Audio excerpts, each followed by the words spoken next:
They're already there. Oh, well, okay. Well, that's easy. Yep. And You're a genius. Thank you. You're fantastic. Thank you. Hello. Hello. Hi, it's Stan here. How you going? Hi, Stan. This is Colin. Hi, Colin. And Alison from Alison, Brooklyn. Hi. Hi, Stan. Hey. How are you going? I'm Alison Klayman. That's my husband, Colin Jones. Recently, we called up Stan Grant, one of Australia's most respected and awarded journalists. We wanted to talk to him about an unusual phone call he got back in December 2011. So then tell us about the Hollywood star. As a CNN correspondent in Beijing, Stan got a lot of calls, but not from celebrities. That's why this particular request was so surprising. Christian Bale, who the world would know as Batman, he got in contact with us and called our bureau and said, look, I've seen your story on Chen Guangcheng and I'd like to try to get to meet the man. Christian was in China for the premiere of a new film, and he was asking Stan to take him to a tiny village in Shandong province to meet a blind human rights activist named Chen Guangcheng. And we said, well, if you've seen the story, you know how difficult that's going to be, nigh on impossible. The man Christian wanted to see had grown up in a poor farming village. It wasn't until he was a teenager that Chen Guangcheng had learned to read Braille. But almost as soon as he did, he started teaching himself law. Then he started challenging local officials on behalf of the rural poor and the disabled. Sometimes he even managed to win. Guangcheng's biggest case involved trying to stop officials in his home county from carrying out a brutal campaign of forced abortions and sterilizations under China's one-child policy. That got him arrested. He spent years in jail, and after he was released, Guangcheng was put right back under house arrest in the same village where he had grown up, Dongshigu. Guards were stationed outside his home 24/7, making sure that Guangcheng couldn't leave and that other people couldn't get to him. So Stan told Christian to keep his expectations low. And I said, Christian, we're really not going to get to Chen Guangcheng. And he said, well, no, I think we should try. And that then began a chain of events that started to resemble something out of a Hollywood movie.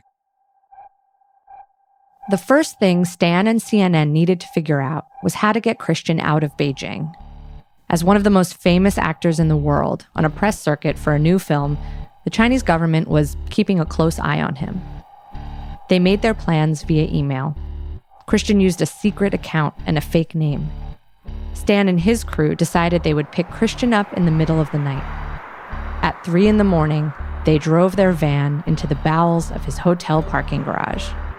As we drove in, we opened the side door of the van and this hooded figure who was standing in the darkness raced across the car park into the back of the van and we took off. Stan and Christian and the CNN crew made the 8-hour drive from Beijing to Dongshigu. As the sun rose, they watched as the glass towers of the city gave way to a parched rural expanse. Finally, their van arrived at the village entrance. A single-lane paved road flanked by bare trees. Patches of snow were on the ground. They got out of the van and were immediately stopped by a big hulking figure. He was an enormous character, and he was wearing one of those old green army greatcoats and one of those army hats with the red star and the furry flaps tied up on the side. And he came toward us, and with his other security by his side. They could have been plainclothes police. They might have just been local guys hired to do exactly what they were doing now. Whoever they were not letting Stan and Christian into the village. Why can I not go visit this man? Hollywood actor Christian Bale is used to action, but this is no movie set. This is from the roughly 2.5-minute story that CNN broadcast later that day. Watch it, Christian. Watch it. I turned around at one point while I was trying to fend off one of the security people to see Christian dodging a hail of blows, but with his camera out and filming it at the same time. As we leave, the guards give chase in their car. They're still right on our tail. We got back into the car, pursued through the streets. There were several cars pursuing us and others at other roadblocks trying to intersect us, and we were going at great speed down tiny laneways and dirt roads trying to find a way back and get out of the city, which we did ultimately manage to do. Christian Bale says this is not what he'd hoped for. What I really wanted to do was shake the man's hand and say thank you and tell him what an inspiration he is. Christian did not get to meet Guangcheng that day, but his attempted visit became a huge international story. You can only imagine what Batman confronting Chinese security to try to get to see a blind Chinese activist would do. It just lit everything up. Catching all this on the news was pretty surreal. I couldn't quite get my head around the fact that a Hollywood A-lister had run off from his press circuit to go get hit in the face. Probably, inevitably, a lot of the coverage focused on Christian. It was almost like he was both the hero and the victim in the story. The headline I still remember was, "Batman star punched." But of course, that's not really how Christian wanted the story to play. Guangcheng was the hero, and Christian wanted the world to know about him. As it so happened, the world was about to find out. Only a few months after Christian Bale tried to visit, Guangcheng escaped house arrest. Soon he found himself at the center of a diplomatic crisis between the world's two superpowers. And after a series of events that made the Bale episode seem trivial by comparison, Guangcheng made it to the United States. Here, he received a hero's welcome. A moment of jubilation and liberation for the blind human rights activist Chen Guangcheng. A New York moment too, with flashbulbs and well-wishers and their wholehearted support.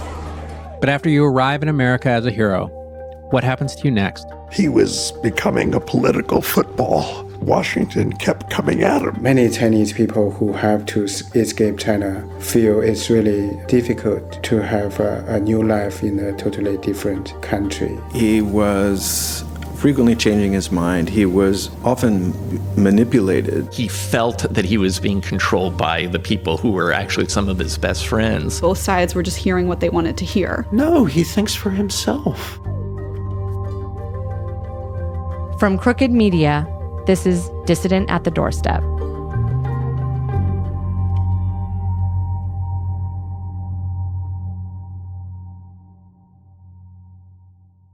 Back in 2011, we were paying attention to this story not just because of the spectacle of it all.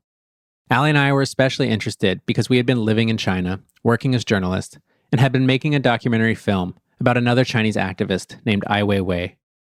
Weiwei was an internationally famous contemporary artist. That same year that Christian tried to visit Guangcheng, Weiwei also made headlines around the world when he was arrested by Chinese authorities and held for 81 days. It was really scary when Weiwei disappeared. No one was sure if we'd ever see him again. Eventually, he was released, but the government wouldn't let him leave China for several years. I remember thinking at the time that if that could happen to someone as well-known and connected as Ai Weiwei, what hope did someone like Guangcheng have? Of course, I was totally wrong. Within what seemed like the blink of an eye, Guangcheng was here in New York, living about 100 blocks south of the apartment that Allie and I ended up in after leaving Beijing. During that first summer that he and his family were here, Guangcheng might have been the most famous human rights figure in the world. Everyone wanted a piece. Richard Gere and George Soros were reaching out for meetings. Members of Congress were clamoring for him to come testify in D.C. And he was getting invited to all kinds of human rights galas and society functions. We first met Guangcheng at one of these, a black tie gala Condé Nast Traveler held at Lincoln Center. That was probably the most glittery event I've been to in the city. Susan Sarandon and Michael Bloomberg were there. I remember standing at the urinal and then realizing that the guy next to me was Sir Richard Branson. Branson was one of the 12 visionaries being honored that night by Condé Nast Traveler for being a global citizen who was changing our world. Here he is on the red carpet. It's the one award you feel really good about receiving because Condé Nast is such a well-respected magazine. Hillary Clinton and Susan Sarandon also received awards. On the red carpet, Branson and Olivia Wilde, another honoree, posed for pictures. Straight ahead, Olivia, Richard. Right here, pose. Olivia, Richard. I just can't wait to meet all of these people tonight because these are the people who are changing the world. Ai Weiwei had also been named a Condé Nast visionary, which is why we got an invite. But Weiwei couldn't be there. He was still not allowed to leave China. So instead, Guangcheng had been invited to accept Weiwei's prize on his behalf.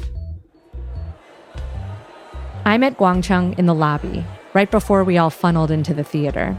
He was swarmed by people, and we only got to talk for a few seconds. I think I said I admired him greatly, and probably mentioned knowing Ai Weiwei.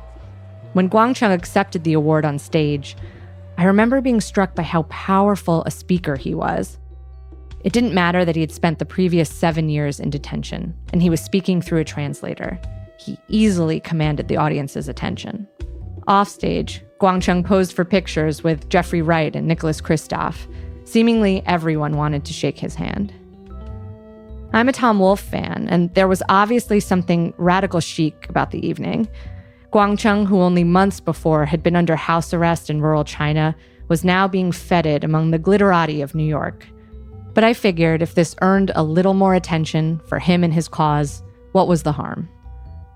He'd been fighting for the rule of law in China and the rights of the rural poor, especially women. And it made sense to me at the time that his activism in China was part of a larger project. Guangcheng was one of many liberals around the world trying to right injustices. After so many months of being a news story and an honoree, Guangcheng faded from the public eye.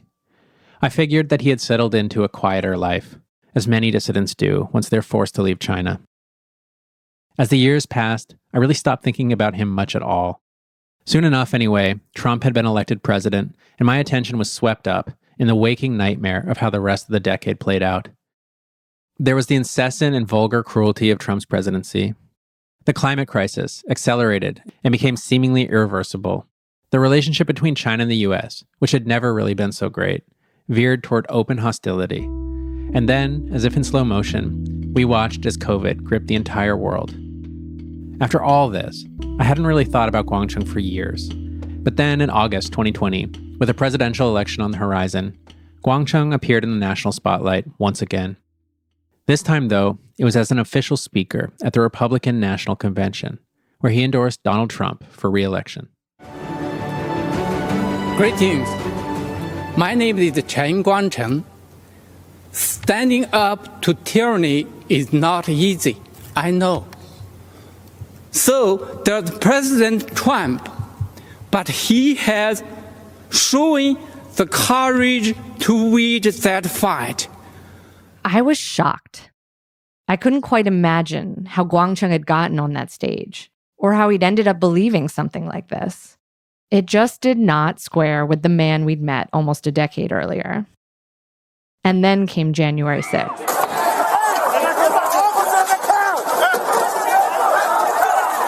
Guangcheng was in the back of my mind that day.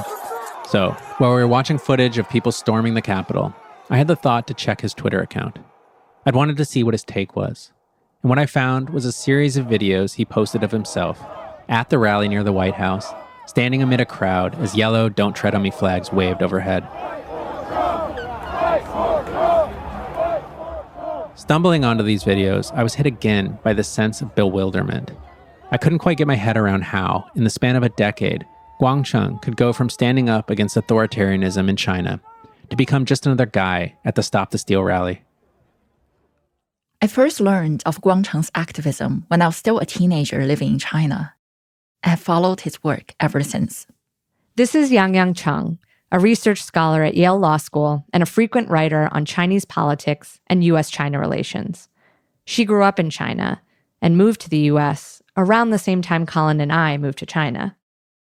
Yangyang is going to be our other co-host for the series.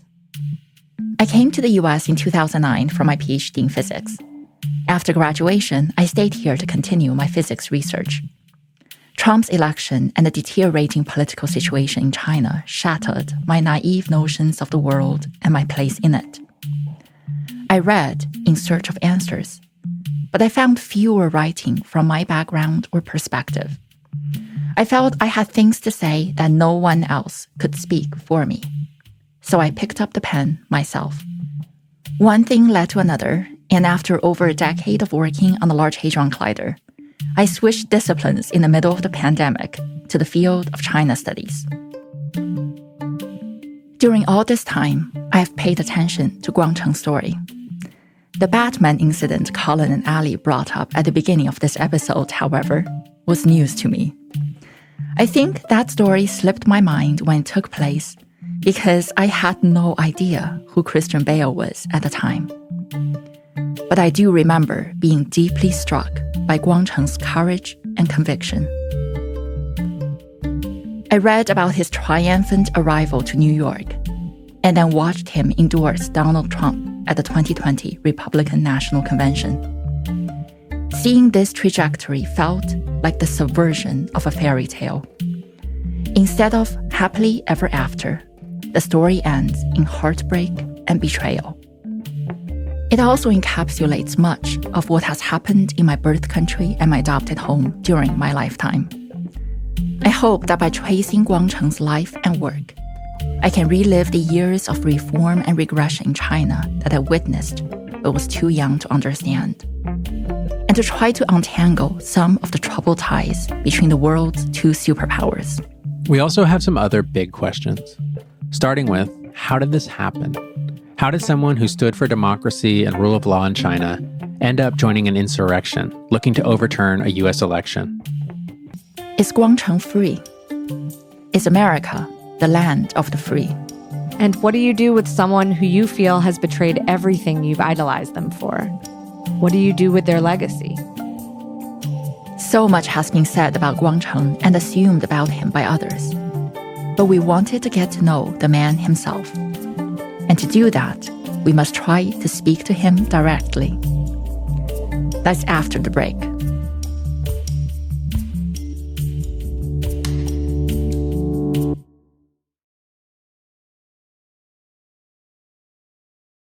When we started working on this project, we heard that Guangcheng would receive a major prize from a conservative organization in the spring of 2022. That would also fall just around the 10-year anniversary of his arrival in the US. It seemed like a great opportunity to connect. We had no idea if Guangcheng would agree to talk to us, but we figured we could at least ask in person. So Colin got in touch with the organization that was giving Guangcheng his prize, the Bradley Foundation.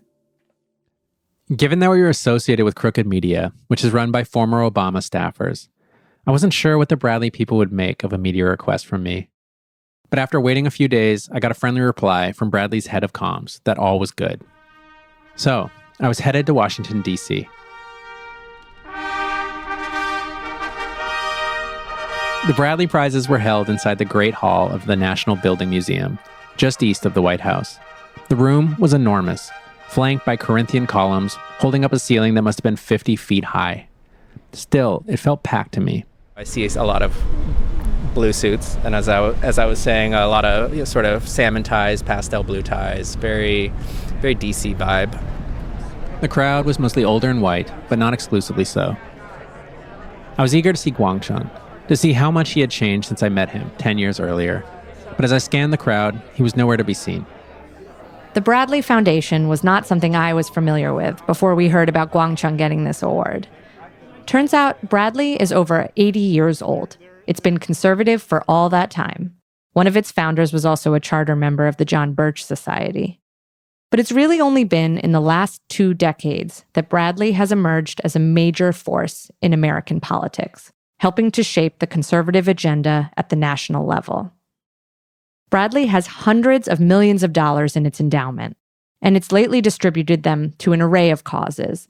That includes local opera companies, but also ending affirmative action, contesting climate science, union busting, and so-called election security.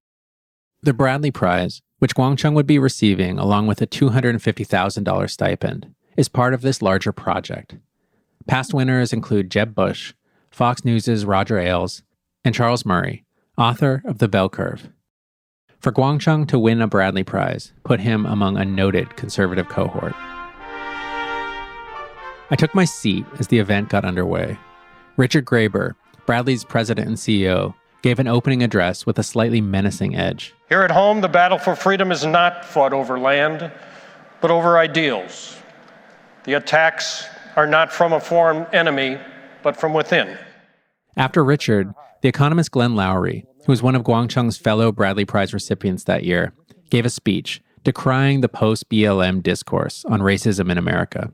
The cultural barons and elites of America who run the human resource departments of corporate America, the universities, the movie studios. These powerful people have bought into the woke anti-racism sensibility, hook, line, and sinker. Then came Guangcheng. A short video introduction played him onto the stage. Chen Guangcheng was born in a village in eastern China. When only an infant, he was struck by a serious fever, so serious that it left him blind. Guangcheng's hair had gone salt and pepper since I'd last seen him at the Condé Nast Gala, but he looked elated. After 10 years living in the United States, he was able to give his speech in English, reading off Braille notes he kept in front of him. On May 19, 2012, almost 10 years ago, my family and I arrived in America. After a bit more self-introduction, Guangcheng moved on to his main subject, the Chinese Communist Party. The ultimate objectives of the CCP are to destroy universal values, civilized culture, and individual freedoms of body and mind. The CCP wants to tear down the West's free market economy, its social ethics, and its veneration of a Holy Spirit.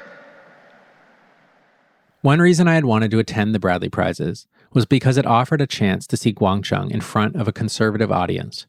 I'd wanted to see how well he'd fit in.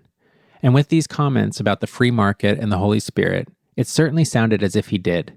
But then Guangcheng also said this. America holds the hopes and dreams of humanity.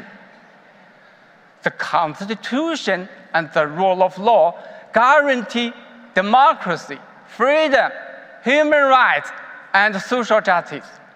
I seriously doubt that in that room full of some of America's most prominent conservatives, there are many other people who would agree that the U.S. Constitution guarantees social justice. But to be fair, I wasn't entirely clear what Guangcheng meant by it either. In any case, it didn't seem to bother the crowd much. They loved him.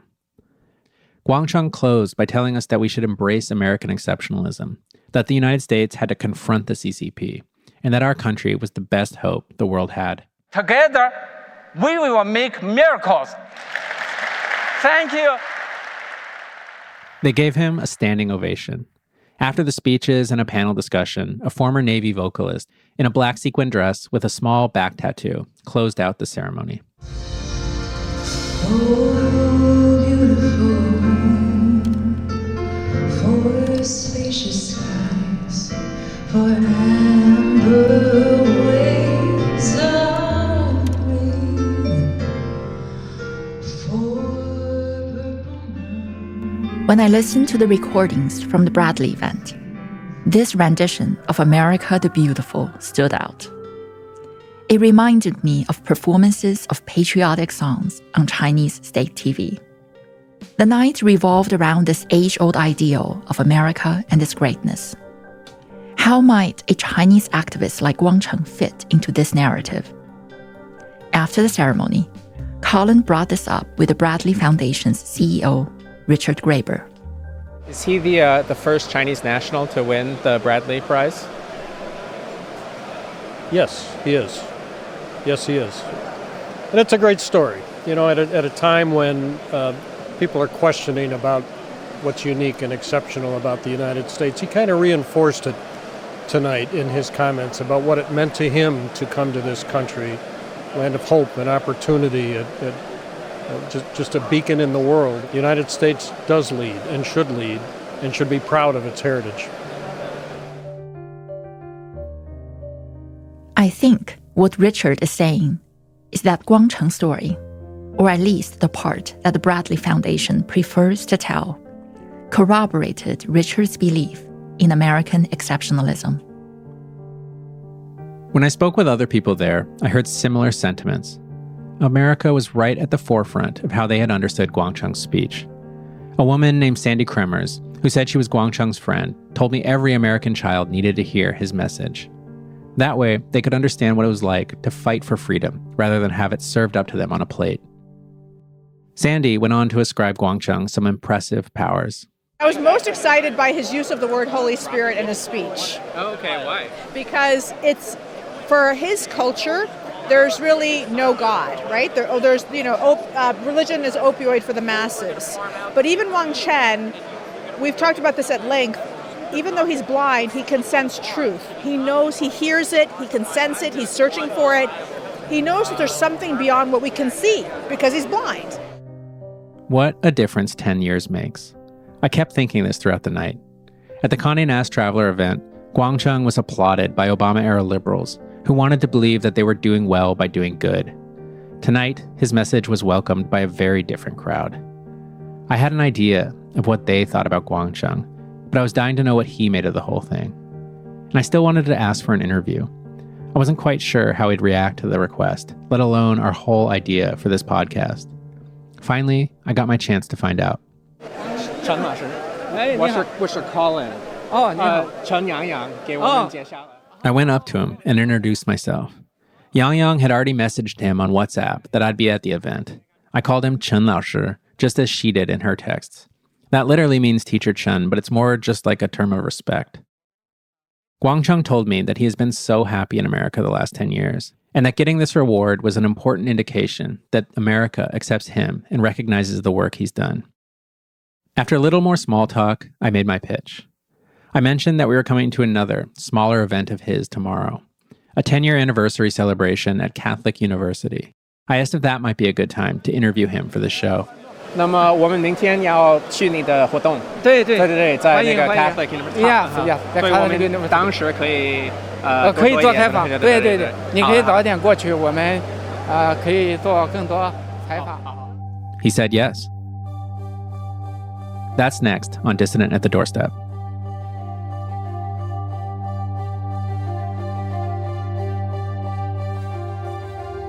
Dissident at the Doorstep is an original podcast from Crooked Media.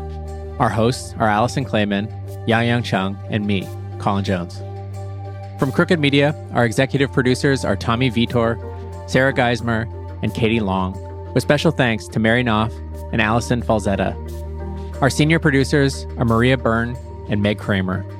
Mara Walls is our story editor. Our producer is Wudan Yan. Our associate producers are Bowen Wong and Sydney Rapp. Translation by Valerie C., with additional translation by Yangyang Cheng and Richard Ye. Voiceovers by Richard Ye. Our fact checker is Tamika Adams. Sound design and mixing by Hannes Brown. Original score by Ilan Izakov. And our podcast art is by John Lee.